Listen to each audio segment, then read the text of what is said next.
আজকে শেয়ার করব তেলাপিয়া মাছের একটা দারুণ স্বাদের রেসিপি। এর আগে তেলাপিয়া মাছের আমি বিভিন্ন ধরনের রেসিপি শেয়ার করেছি, তাই আজকে তেলাপিয়া মাছের আরও একটা রেসিপি শেয়ার করব। আর গরম ভাতের সাথে তেলাপিয়া মাছের রেসিপিটা দিয়ে ভাত মেখে খেতে কিন্তু বেশ ভালো লাগে। এখানে নিয়েছি 5 পিস মতো তেলাপিয়া মাছ। মাছগুলোকে আগে থেকে ধুয়ে পরিষ্কার করে রেখেছি। এবারে মাছের মধ্যে দিয়ে দিলাম স্বাদ মতো নুন, হাফ চা চামচ মতো হলুদ গুঁড়ো, আর কালারের জন্য দিয়ে দিচ্ছি হাফ চা চামচ কাশ্মীরি লঙ্কার গুঁড়ো। এবারে নুন, হলুদ গুঁড়ো, কাশ্মীরি লঙ্কার গুঁড়োটা দেওয়ার পর মাছের সাথে মিশিয়ে নিয়ে মাছটাকে খুব ভালো করে একটু মেখে নেব, যাতে মাছের মধ্যে নুনটা খুব ভালো মতো মিশে যায়।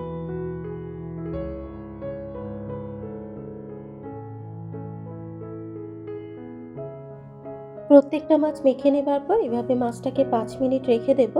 এবার একটা মশলা রেডি করে নেব। মিক্সিং জারের মধ্যে 1 টেবিল চামচ সাদা সর্ষে, 1 টেবিল চামচ পোস্ত, আর দিয়ে দিচ্ছি 1 টেবিল চামচ সাদা তিল। প্রথমে শুকনো একটু মশলাটাকে গুঁড়ো করে নেব। এর মধ্যে মাছ ভাজার জন্য ফ্রাইং প্যানের মধ্যে দিয়ে দিয়েছি বেশ কিছুটা পরিমাণে সর্ষের তেল। তেলটা গরম হয়ে যাবার পর তেলের মধ্যে প্রথমে 3টে মাছ দিয়ে দিলাম।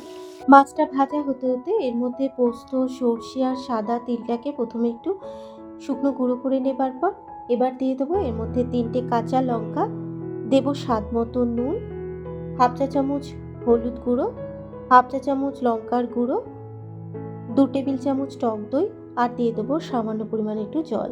এবার ঢাকনাটাকে বন্ধ করে মশলাটার একটা মিহি পেস্ট রেডি করে নেব। মশলাটা রেডি করে নেওয়া হয়ে গেলে এর মধ্যে মাছের এক পিঠ ভাজা হয়ে যাবার পর এবার মাছটাকে উল্টে দিচ্ছি। এইভাবে উল্টে পাল্টে প্রত্যেকটা মাছ কিন্তু একটু লাল করে ভেজে নেব।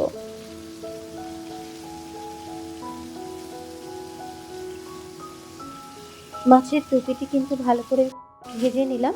এবারে মাছগুলোকে তুলে নেব।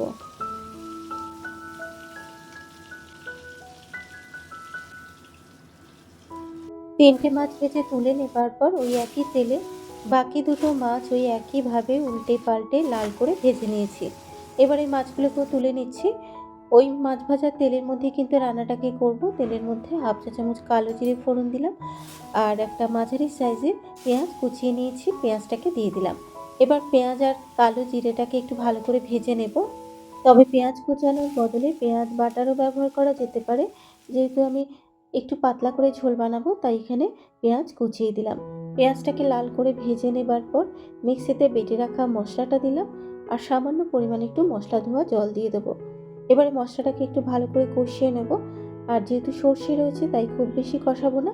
আর এই সময় গ্যাসের ফ্লেমটাকে একটু লোতে রেখেই কষাচ্ছি, যেহেতু টক দই আছে। মশলা থেকে যখন তেল ছেড়ে আসবে তখন কিন্তু এর মধ্যে পরিমাণ মতো জল দিয়ে দেবো। প্রায় মিনিট 2 কষিয়ে নিলাম। কষিয়ে নেবার পর মশলা থেকে তেল ছেড়ে এসেছে। এবার পরিমাণ মতো জল দিয়ে দিলাম। জল দেবার পর এবার মশলার সাথে খুব ভালো করে মিশিয়ে নেব। জল দিয়ে নাড়াচাড়া করে নেবার পর এবার এর মধ্যে স্বাদ মতো আবারও একটু নুন দিয়ে দিচ্ছি, তবে নুনটাকে বুঝে দিতে হবে। মশলা বাটার সময় কিন্তু আমি অল্প পরিমাণে একটু নুনও দিয়েছিলাম। নুনটা ঝোলের সাথে মিশিয়ে নেওয়া হয়ে গেলে ঢাকা দিয়ে ঝোলটাকে একটু ফুটতে দেব। প্রায় 4 মিনিট ঢাকা দিয়ে ঝোলটাকে ফুটিয়ে নিয়েছি। ঝোলটা ফুটে যাবার পর এবার এর মধ্যে এক এক করে ভেজে রাখা মাছগুলোকে দিয়ে দেব।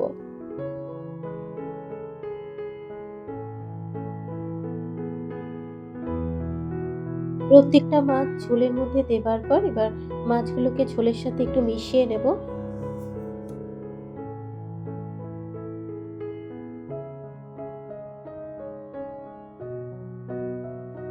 প্রত্যেকটা মাছ ঝোলের সাথে মিশিয়ে নেওয়া হয়ে গেলে এবার ঢাকা দিয়ে মাছগুলোকে ঝোলের সাথে ফুটতে দেব। মাছগুলো ঝোলের সাথে ফুটিয়ে নেওয়া হয়ে গেলে এবার নামানোর আগে দিয়ে দেবো কয়েকটা চেরা কাঁচা লঙ্কা, আর দিয়ে দেবো ধনেপাতা কুচানো। আর সবার শেষে যে কোনো মাছের ঝোলে যদি একটু ধনেপাতা কুচানো বা কাঁচা লঙ্কা দেওয়া হয়, মাছের ঝোলের স্বাদটাই কিন্তু দ্বিগুণ বেড়ে যায়। ধনেপাতা কুচানো আর কাঁচা লঙ্কাটা দেবার পর এবার ঝোলের সাথে মিশিয়ে নিয়ে 1 মিনিট ঢাকা দিয়ে ঝোলটাকে একটু ফুটিয়ে গ্যাসের ফ্লেমটাকে বন্ধ করে দিলেই তৈরি হয়ে যাবে তেলাপিয়া মাছের ঝাল। কেমন লাগলো রেসিপিটা অবশ্যই একটা কমেন্ট করে জানিও।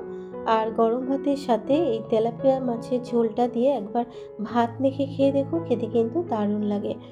যদি রেসিপিটা ভালো লেগে থাকে ইউটিউব থেকে দেখলে চ্যানেলটাকে সাবস্ক্রাইব করে পাশে থাকা বেল আইকনটি প্রেস করে দেবেন। আর যারা ফেসবুক থেকে দেখছেন পেজটাকে ফলো করার অনুরোধ রইল। তাহলে আজকের মতো এই পর্যন্ত। আবারও হাজির হয়ে যাব অন্য কোনো নতুন রেসিপি নিয়ে। সুস্থ থাকবেন, ভালো থাকবেন। ধন্যবাদ।